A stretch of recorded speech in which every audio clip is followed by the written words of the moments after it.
Welcome खुश आमदीद lifestyle with Shazia में आप सबको मेरा सलाम। तो जी गाइस, आज हम बना रहे हैं अदरक लहसुन की पेस्ट। इसको कैसे बनाया है देखें इस रेसिपी में। सबसे पहले मैंने आधा आधा पाव जो है लहसुन ले लिया था, आधा पाव, और आधा पाव अदरक ले लिया था।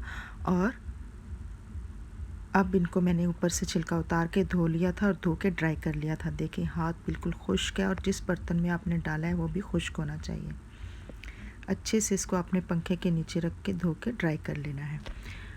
तो हमारा लहसुन और अदरक तैयार हो चुका था, ड्राई हो चुका था। अब 1 कप कुकिंग ऑयल का लेना है और इसको अदरक लहसुन में डाल के इसकी पेस्ट बनाएंगे। अब जिस ग्राइंडर में आप इसको बनाएंगे वो भी बिल्कुल ड्राई होना चाहिए, एक भी बूंद पानी की नहीं होनी चाहिए इसमें। अब जो है इसमें डाल देंगे अदरक और लहसुन डाल के, जो कुकिंग ऑयल है 1 कप वो इसमें डाल देंगे। कुकिंग ऑयल डालने से हमें ये फ़ायदा होता है कि जो हमारी अदरक लहसुन की पेस्ट होती है वो ज़्यादा देर तक सही रहती है, मतलब कि आप 2 महीने तक भी इसको यूज़ कर सकते हैं, ख़राब नहीं होता। अगर आपने 2 3 4 दिन के लिए बनाना है तो आप पानी भी डाल सकते हैं, लेकिन पानी वाली जो पेस्ट होती है ज़्यादा देर नहीं रह सकती, वो ख़राब हो जाती है। और जो हम अगर कुकिंग ऑयल डाल के बनाएं तो वो 2 महीने तक हम इस्तेमाल कर सकते हैं।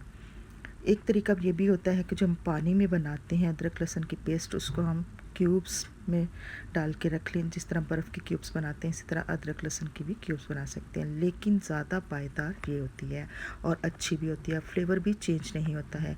तो अदरक लहसुन की पेस्ट बनाने के लिए आप यही तरीका जो है इस तरीके से बनाएं। अब सारी मैंने जो अदरक लहसुन की पेस्ट बनाई है इसको निकाल लिया है। इससे हमें ये फ़ायदा होता है कि जल्दी जल्दी ही खाना हम बना लेते हैं। अदरक लहसुन की पेस्ट बनी हो तो बहुत जल्दी खाना पक जाता है, हमारा टाइम वेस्ट नहीं होता है। तो जी गाइस, वीडियो अच्छी लगे इसको लाइक करें, शेयर करें, सब्सक्राइब करें। न्यू देखने वाले मेरे चैनल को लाजमी सब्सक्राइब करें, ये आपकी तरफ से हमारे लिए बहुत बड़ा इनाम होता है और प्यार होता है। तो देखें गाइस कितनी अच्छी हमारी पेस्ट बन चुकी है।